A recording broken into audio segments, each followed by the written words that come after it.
Hey guys, Ben here, and for today we are going to be learning how to make and create our own lava lamps, okay?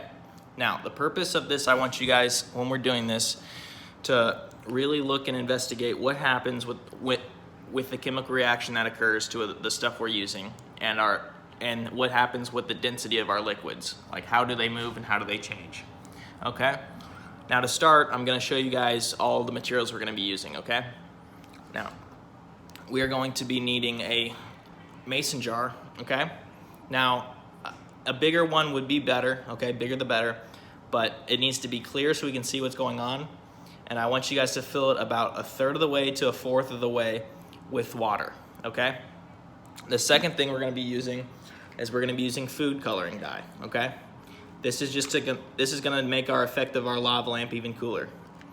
And then the last thing we're gonna be and then again, we're gonna be needing our vegetable oil. Any brand will use, just make sure it's vegetable oil, okay?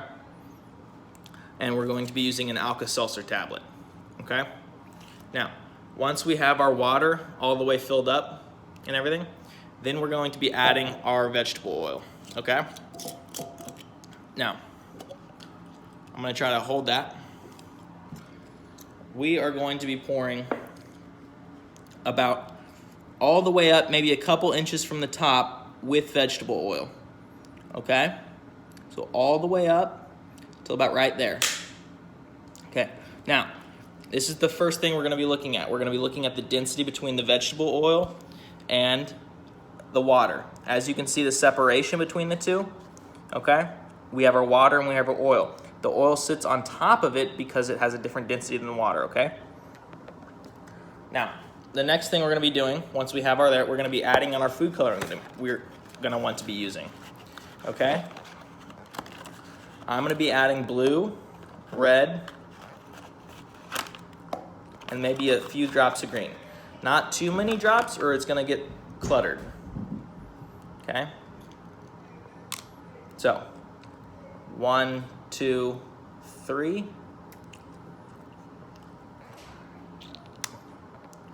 One, 2, 3, and one more. As you can see, they're starting to fall. 1, 2, 3. Okay. Now this is the important step. We're going to be adding our Alka-Seltzer tablet. Okay. If you have Alka-Seltzer in the tablet form, I would recommend breaking the tablet in half. Okay. Just so there's not too big of a reaction. And then if we want to keep our experiment going, we just keep adding more and more Alka-Seltzer, okay? So start with half a tab, then we'll move up. Now, when I'm gonna place this in here, you're gonna start to see a reaction occur, okay? So once you place it in, be ready to cap your mason jar and put it and lock it in, okay? So ready? Put it in, we're gonna cap, and we're gonna secure. Okay, and then watch the effects that occur. Whoa. Okay, you see the air bubbles being created?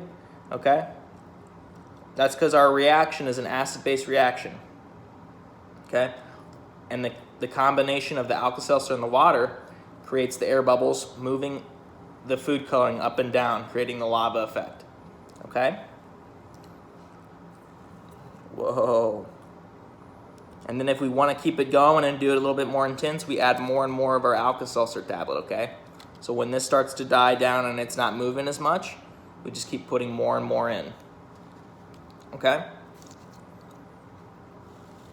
Now, I want you guys to create this on your own, okay?